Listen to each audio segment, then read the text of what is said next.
Okay, class. So yesterday we talked about payback period. Payback period is the time in which you will get the investment back. कितने time में आपको पैसे वापस मिलेंगे? IRR. What is IRR? This is the next criteria. IRR, which is called as internal rate of return. IRR is the discount rate. Discount rate. Do you remember discount rate? Yes, sir. Discount rate क्या होता है? कितने amount से कितने rate से मेरा ये amount Future present amount value की में तरफ जाएगा फ्यूचर से प्रेजेंट की तरफ आएगा। तो ये कह रहा है कि IRR वो डिस्काउंट रेट है जिसको अगर मैं यहां पर लिखूं तो all of the future cash inflows will be converted present out to present value and it will become equal to initial cash outflow. It will become equal to initial cash outflow. Timeline किसी को कल की याद है? Timeline क्या थी? Yes Year 0. 1 2 3 4 5 Timeline जो कल timeline बनाई थी वो क्या थी? याद है किसी को? Year 0 पे क्या था? 40,000 40,000 outflow. Yes Outflow. Year 1 inflow. याद नहीं है?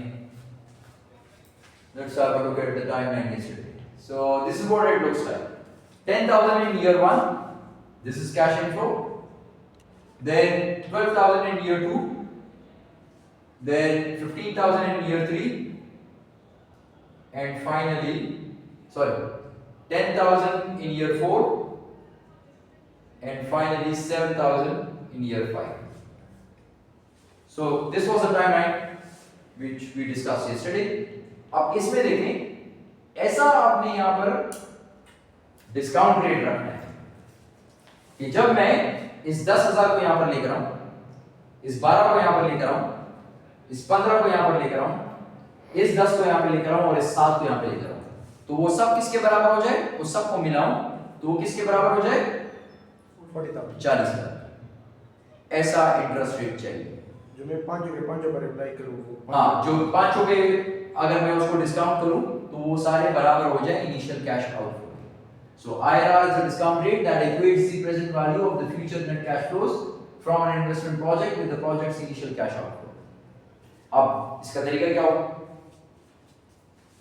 सर या तो इन सबको प्लस करेंगे पांच जो है तो सबको प्लस करूंगा तो क्या ये सारे एक ही टाइम पे?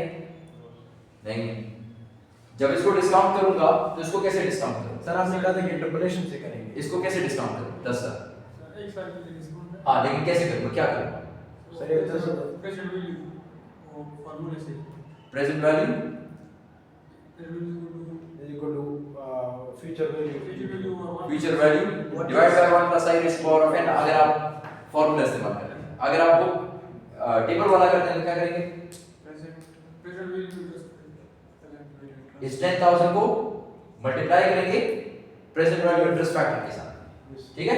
इसके इसमें क्या क्या आएगा?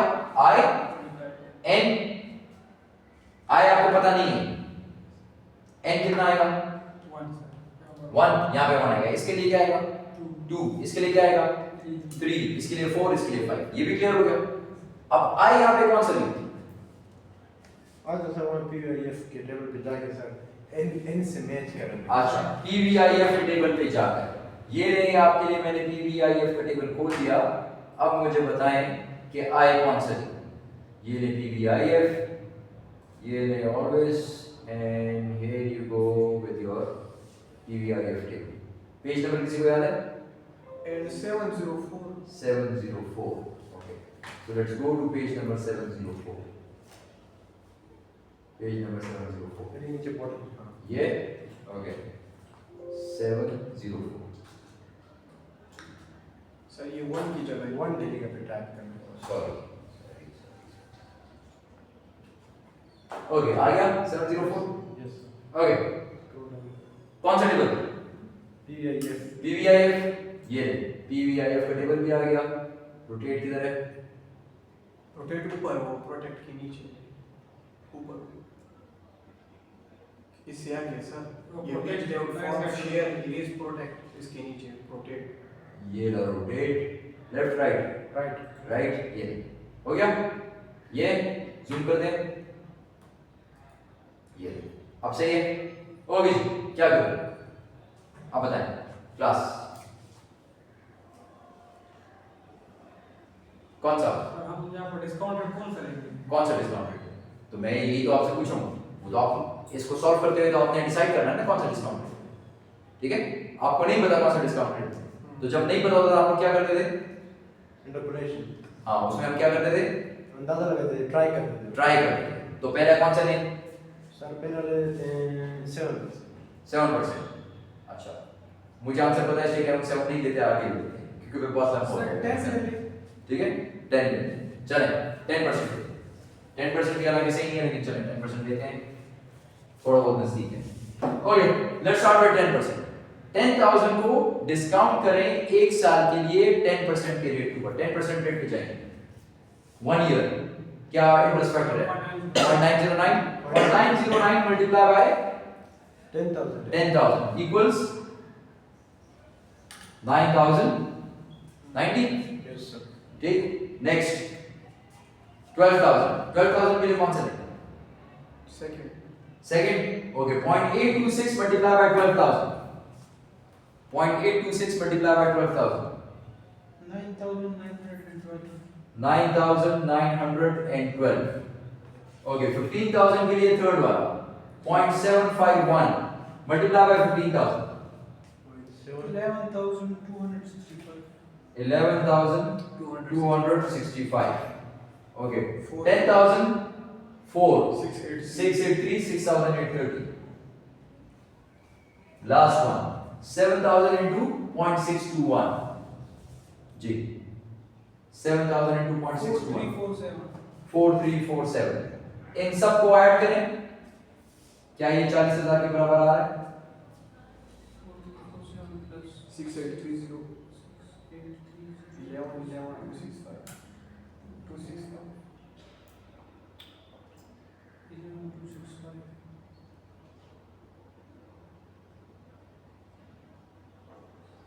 सर 41,438 आ रहा है। 41,438। 438 तो 40,000 पे जाने के लिए आपने इस फिगर को क्या करना है? कम कर दो। इस फिगर को कम करना है। इस फिगर को कम करेंगे तो 10% को ज्यादा करेंगे। ज्यादा करेंगे, तो आप 10 से कहां पे चले जाएं? 11 पे। 11 पे चले जाएं। चलें 10 से 11 पे चले जाएं। Let's do it for 11%। 0.901 9,010। Yes. ठीक, next one 0.812 multiply by 12,000 9744 9,744। 744 okay, third one 0.731 multiply by 15,000 10965 10,965। Fourth one 0.659 6,590 आ जाएगा। Lastly 0.593 multiply by 7,000 0.593 multiply by 7,000 4154 4151। इन सबको ऐड करें 40,000 आ रहा है। जी क्लास 40,460। तो इसका मतलब थोड़ा सा 12% की लीजिए। थोड़ा सा और नीचे जाना पड़ेगा, ठीक है? 12 पे ये नीचे। अब अगर हमने अमाउंट की बात मानी होती तो 7 देखिए होता तो अभी तक से बैठे होते। सर मैंने 7 नहीं कहा, तो मैंने 10 कहा। 10 कर 7 किसने कहा? None. मुझे आंसर पता था इसलिए मैंने कहा चल सही है 10 से। Okay, let's do it for 12%। Let's do it for 12%. 12% 0.893. So it is 8,930 the first one. Okay? Second one 0.797 multiplied by 12,000. 9564 9,564. Okay, 15,000 multiplied by 0.712. 10680 10,680. 10,000 multiplied by 0.636. 6,360. And lastly 0.567 multiplied by 7,000. 3969 3969. इस सबको ऐड कर दें, इन सबको ऐड कर दें। 396 66 10 6 9 6 4 39503 39,503 03 तो अब sir 11.5 करें। नहीं 11.5 तो नहीं होगा ना, तो फिर क्या करेंगे हम? सर अब ऐड कर देंगे वो। क्या करेंगे फिर? जब इस तरह कर लेते हैं उसके बाद हम क्या करते हैं? सर इसके बाद हम 11 और 12 को ले लेते हैं सर, इसको इसके दरमियान में x लगा देते हैं। एग्जैक्टली हम ये वाला काम करते हैं, इंटरपोलेशन वाला। Okay, so let's do interpolation now. ठीक है, हमारे पास ये 10 वाले को तोड़ना है। 11 और 12 के दरमियान है। 11% पे सर जी 11% पे हमारे पास वैल्यू क्या थी? 40460 40,460। ठीक, इसके बाद हमें नहीं पता कि क्या है, यस इसके बाद हमें नहीं पता। Let's call it as x IRR find out करना है। Yes sir IRR। इसके बाद next one is 12%। Yes IRR पे 40 के बराबर होना चाहिए। यस सर ओके, 12% पे कितना है? 39,503। ठीक है, अब डिफरेंसेस फाइंड आउट करें। पहले इसके दरमियान, फिर इसके दरमियान, फिर इसके दरमियान और फिर इन दो। ठीक है, इन दो के दरमियान डिफरेंस आपको नहीं पता, so this will be x। Okay, इसके और इसके दरमियान डिफरेंस है यस सर 1%। ओके, इन दोनों के दरमियान डिफरेंस है 460 इन दोनों के दरमियान 497 497। यस नो सर Four ऊपर वाले 497 4460 minus 1000 के आसपास आना चाहिए, 1000 से थोड़ा कम। 997। 957 ठीक है, आ गया। फिर इसके बाद क्या करते होते हैं? इसके बाद क्या करते होते हैं? इतना करने के बाद इसके बाद क्या करते हैं? अब सर ये जो डिफरेंस है इसको उस पे क्या डिवाइड डिवाइड करेंगे? किसको किस पे डिवाइड करेंगे? सर ये डिफरेंस जो अभी पढ़ा है, अभी मिड टर्म से पहले पढ़ा है, अभी मिड टर्म के एग्जाम में भी आया है और अभी दोबारा भी आ रहा है। कल नहीं, मंडे को दोबारा भी आ रहा है क्विज में जी। x डिवाइड बाय 1%, ये डिवाइड बाय ये is equal to 460 divide by 957। Calculate solve करें इसको। इसके पास इसकी वैल्यू बहुत बड़ी है, हमारी वैल्यू कम है। x by 1% equal to 0.480 0.480। yes अब इसका आंसर आ रहा है 0.480, सिर्फ इसका। अब इस 1% को भी उठाकर ये मल्टीप्लाई करें इस तरफ ले आए, मल्टीप्लाई करें। सर ये डिवीजन दो एक्सट्रीम यूज करेंगे, डिवीजन, ये दो एक्सट्रीम यूज करेंगे। हाँ ये दो डिफरेंसेस यूज करें कि this difference divide by this difference is equal to this difference divide by this difference. 0.00486 percentage में अगर इसको कन्वर्ट करूं तो मल्टीप्लाई बाय 100 yes sir तो ये आ जाएगा 0.480 है कि 6 है? 06 480 है। 06 4806। Okay. 4806 सही है। अब ये हमने फाइंड आउट किया है x, यानी इसके और इसके दरमियान x का डिफरेंस है, तो यानी 11% plus x will give me IRR. So 11% plus 0.48, so your IRR is equal to 11.4806. Clear हो गया क्लास? ये क्लियर हो गया? Is this thing clear class? इसका आ रहा है 11.57, इसका इसलिए इतना एक्यूरेट नहीं है क्योंकि इसने 10% और 15% ले लिया है, बहुत ह्यूज गैप के साथ। हमने सिर्फ लिया है 1% के गैप के साथ, इस वजह से हमारा ज्यादा एक्यूरेट है। ठीक है, okay, got it class? Okay, अब आगे चलते हैं। आईआरआर मेरे पास निकल आया, अब क्या करें? आईआरआर निकल आया, हमने कहा था आईआरआर वो रेट है जिस पे ये सारे डिस्काउंट हो जाए तो वो इसके बराबर हो जाएगा। अब मैंने बराबर कर दिया इसके, अब आगे क्या करें? The management of Basket Wonders has determined that the hurdle rate is 13% for projects of this type. Company ने जो अपनी पॉलिसी बनाई हुई है, मैनेजमेंट ने वो ये बनाई है कि इस किस्म के प्रोजेक्ट्स पे आपका जो हर्डल रेट है वो है 13%। हर्डल क्या होता है? हर्डल क्या होता है क्लास? हर्डल क्या होता है? हर्डल मुश्किलात, हर्डल रुकावट होती है। तो रुकावट को आपने क्या करना होता है ना? हर्डल को आपने, रुकावट को आपने ना उसको अवॉइड करना। हर्डल रेस कभी की है? हर्डल रेस इस तरह होती है कि आप जाते हैं और दरमियान में इस तरह की कोई चीज पड़ी, आपने इसके ऊपर से जाना होता है, फिर आगे जाते हैं, फिर एक और होता है, फिर इसके ऊपर से, फिर इसके ऊपर से, उसके ऊपर से, इसको हर्डल रेस कहते हैं। तो यानी हर्डल है तो इस रेट से आपने आगे जाना है, ठीक है? तो आपके पास रेट क्या है? आईआरआर। 11.4 और कंपनी ने क्या कहा है उसका हर्डल रेट कितना है? तो आपका रेट इससे कम है, तो आपने इसको पास क्रॉस नहीं किया ना, तो आपने इसको क्रॉस नहीं किया, ठीक है?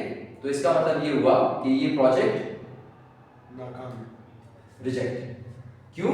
क्योंकि वो आपके हर्डल रेट से कम है, वो आपके हर्डल रेट से कम है। Should this project be accepted? No. Reason? The firm will receive 11.57, हमारा 4 ओके। ये जो कंपनी है इसने कहा है कि अगर ये प्रोजेक्ट मैं करूंगा तो इसमें जो मुझे पैसे मिलेंगे अगर उसको मैं डिस्काउंट करूं इनिशियल कैश आउटफ्लो के बराबर, तब आएगा जब 11.48% डिस्काउंट रेट होना चाहिए, तब बराबर हो जाएगा, ठीक है? तब बराबर हो जाएगा। इसका मतलब ये हुआ कि the firm will receive 11.57% for each dollar invested in this project at a cost of 13%। लेकिन फर्म क्या कहता है? फर्म कहता है कि मेरा रिक्वायर्ड रेट ऑफ रिटर्न कितना है? 13% है। तो अगर इससे कम मिलेगा तो क्या मैं एक्सेप्ट करूंगा? कहता नहीं, इससे ज्यादा होना चाहिए, ठीक है? तो फिर 13% से कम है आपका, तो आप इस प्रोजेक्ट को रिजेक्ट कर दें। Clear? Okay. Strengths and weaknesses of IRR. IRR की स्ट्रेंथ क्या है? Time value of money. देखें, time value of money involve है ना? पे बैक पीरियड में टाइम वैल्यू ऑफ मनी था? नहीं था, इसमें है, ये अच्छा है।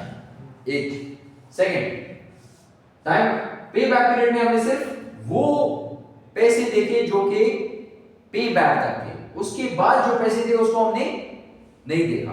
लेकिन यहां पर हमने सब पैसे को देखा, जितने भी पैसे हैं, जितने भी कैश फ्लोज हैं उन सबको इन अकाउंट लिया है। So it considers all cash flows. So this is something good, okay. Time value of money में अगर आपको याद है कि जब हम आखिरी पे बैक पीरियड को कैलकुलेट कर रहे थे तो हमने आखिर में कहा था कि आखिरी साल में जब पैसे आपने पूरे करने हैं तो हमने कहा कि इक्वली डिस्ट्रीब्यूटेड है, ठीक है? और हमने फिर 0.3 of a year find out किया था, याद है? कल वो हमने किसका फाइंड आउट किया था कि जितने पैसे रह गए थे डिवाइड बाय जितने पैसे उस साल मिलने थे, हमने देखा कि हर महीने इतने इतने पैसे मिलेंगे तो पे बैक पीरियड कितना होगा। यहां पर वो कह रहा है कि ये चीज सब्जेक्टिविटी है, यहां पर कोई भी सब्जेक्टिविटी नहीं है, यहां पे बस जो रूल है उसके मुताबिक हमने इसको डिस्काउंट कर दिया और उसके बाद हमने रेट निकाल दिया, ठीक है? So this there is less subjectivity in this one. इसके वीकनेसेस क्या है? assumes all cash flows reinvested at the IRR।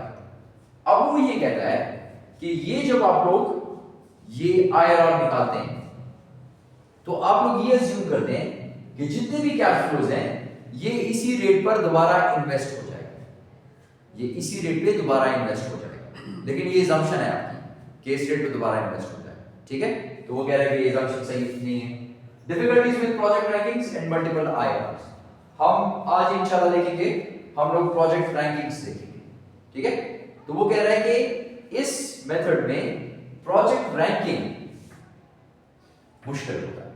और जो मल्टीपल आईआरआर अगर हुए, यानी एक आईआरआर ना हुए मल्टीपल हुए, तो फिर भी मसला बने। तो ये दो इसके वीकनेसेस हैं। क्लियर?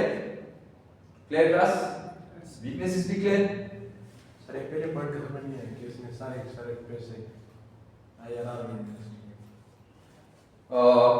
मैं इन्वेस्ट करता हूँ कोई चीज किसी प्रोजेक्ट में, मैं कहता हूँ जब ये पैसे वापस आएंगे तो मैं इसको री इन्वेस्ट करूंगा, ठीक है, री इन्वेस्ट करूंगा।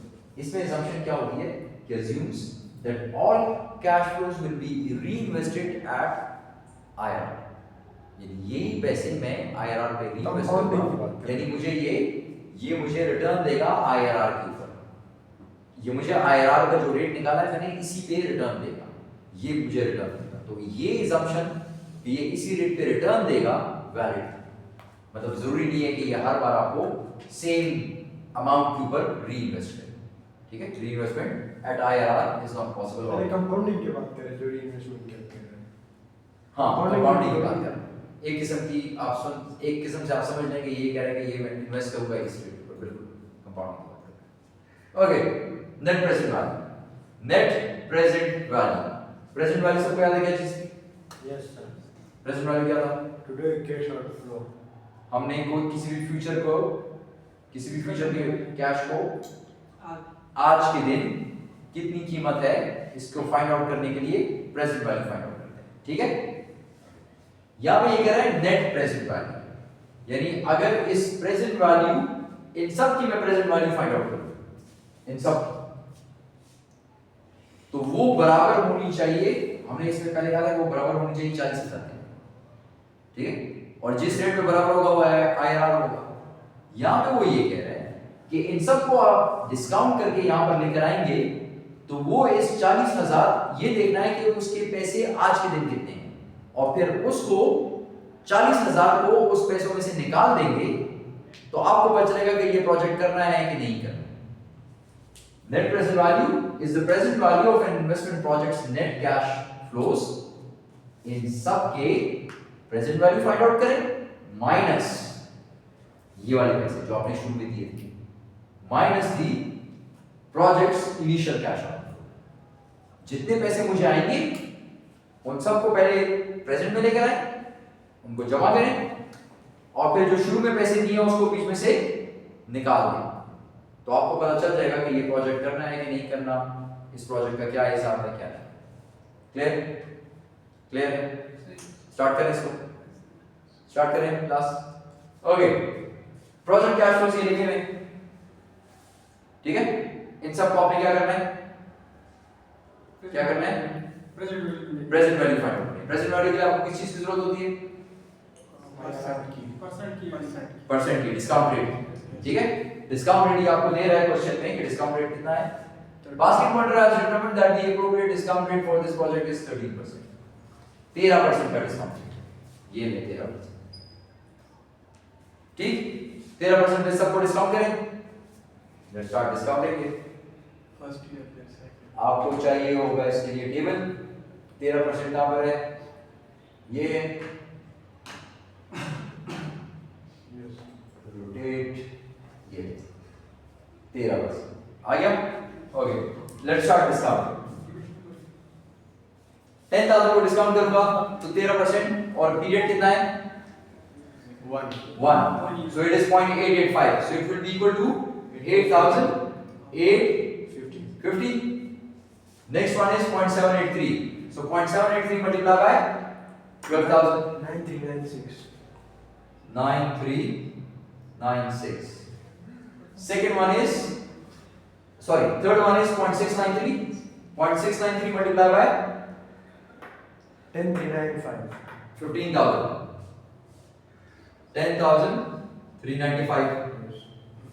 Fourth one is 0.613 multiplied by 10,000 equals 613, 6,130. ठीक, last one is 0.543 multiplied by 7,000, 3801. 3801, 3801. अब उसने क्या कहा था कि इन सबको ऐड करें इन सबको, इन सबको ऐड करें 38572 जी 38572 3857 क्यों 8000 9000 ये तो खाली 17000 हो गए 38,572 yes याद है क्लास पे टेंशन 38,572 फिर इसमें से क्या कहा था कि माइनस किस चीज को करें 40,000 क्या है आपके पास 38,572 माइनस 40,000 जी sir 38572 यार ये यार माइनस 40,000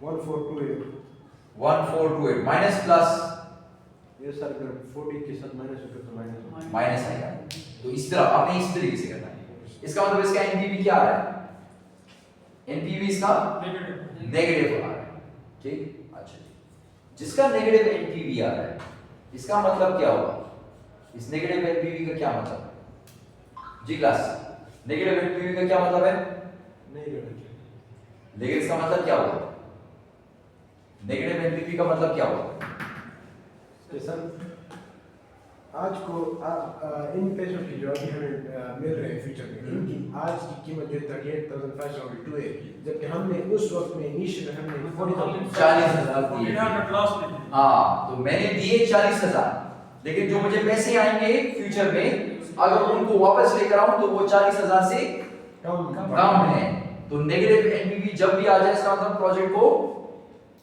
रिजेक्ट ना should this project be accepted no way no the NPV is negative ठीक है this means that the project is reducing shareholders wealth reject as NPV is less than 0 अगर zero हो जाए तो सर फिर क्या करें? जीरो हो जाए तो फिर क्या करेंगे जी क्लास जीरो हो जाए तो फिर क्या करेंगे फिर भी रिजेक्ट करेंगे हमें कोई वैल्यू नहीं देंगे क्या मतलब लेकिन आपने तो ऐसा तो सर हो रहा है सर हमने पैसे 5 years के लिए इन्वेस्ट किए लेकिन हमें कोई रिटर्न नहीं दे रहा तो क्या फायदा है इसमें जी कोई रिटर्न नहीं मिल रहा जीरो पे नो सर जीरो पे कोई रिटर्न नहीं मिल रहा नो सर क्यों नहीं मिल रहा है कितना मिल रहा है सर ये वो तो हमारा पूरे अमाउंट को सर अगर हम देखें सर ये ऊपर वाला अमाउंट जो सर उन सबको प्लस करें तो प्लस किया ना नो सर सर, अगर हमारे प्रेजेंट ये equal है, लेकिन उसको तो प्लस करने का फायदा नहीं है ना उसको तो प्लस करूंगा तो वो तो प्रेजेंट वैल्यू नहीं है ना नो सर प्रेजेंट वैल्यू तो फिर हमारे ये 40,000 बन जाएगी ना फोर सर अगर मैं प्रेजेंट वैल्यू हमारे पास कितनी बन रही है 38,572 38,572 सर मैं इसको कंसीडर कर रहा हूं कि एक मिनट ये 38,572 आपने किस रेट के ऊपर डिस्काउंट किया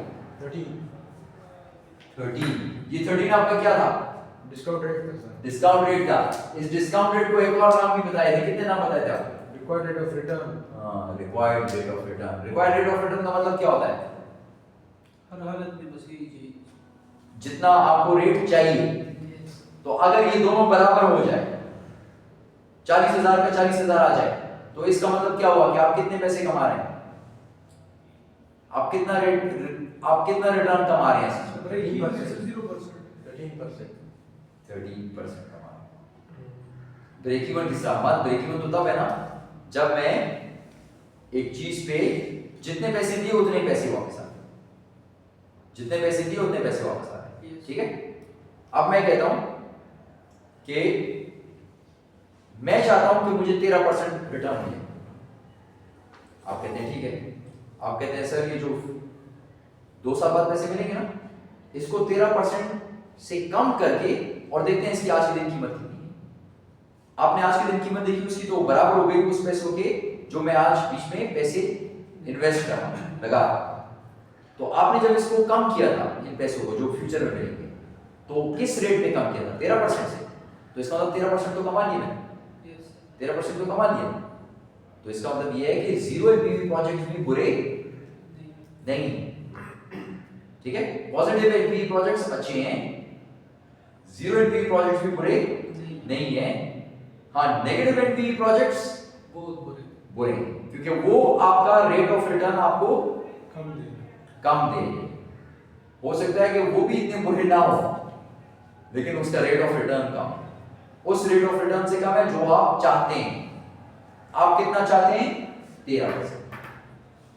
ठीक है, Yes. Clear? Clear class? NPV clear है? Yes, sir. Okay, next one is called as sir जी अच्छा। से मैंने 14 to 8 को 40,000 पे डिवाइड किए और परसेंटेज निकाले सर में 3.57।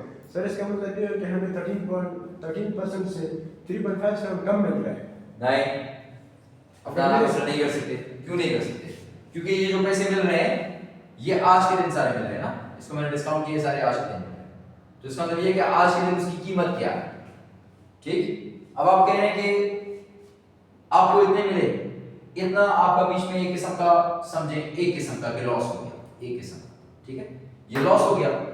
तो ये लॉस जो है ये इस वजह से आ रहा है, ये लॉस है ही, ये लॉस इस वजह से आ रहा है क्योंकि आपका रेट ऑफ रिटर्न 13 था। जरा इस रेट ऑफ रिटर्न को 12 करके देखें, जब रेट ऑफ रिटर्न 12 हो जाएगा तो पैसे ऊपर चले जाएंगे, ऊपर चले जाएंगे। तो ये फिर 38,000 हो सकता है कि 38,572 ना हो, ये 39,503 39 पे दिया। अच्छा चलें, 13 से ये 13 था, 12 पे गया, 11 पे गया, 11 पे कितना आता है? 40,460। इससे ज्यादा हो गया, ज्यादा हो गया। ये सब सारा मसला जो है इसका है, इसको अगर मैं कम करूंगा तो ऑटोमेटिकली ये ज्यादा होता जाएगा।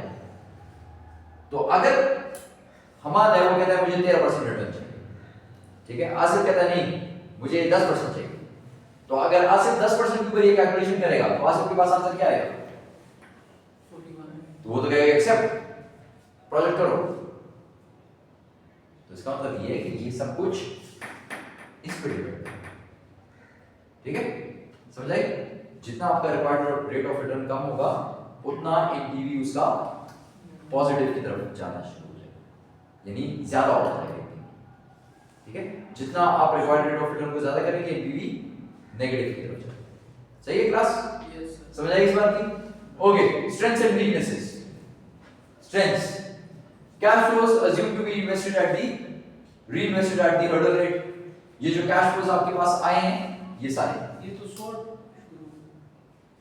शॉर्ट नहीं है, ये हर मेथड का उसमें अच्छी बातें कौन सी है, उसकी वीकनेसेस कौन सी है, बस ये देखना है ताकि आपको अंदाजा हो कि अगर कल को आपने किसी प्रोजेक्ट को इवैल्यूएट करना है तो किस बेसिस पे करें, ठीक है।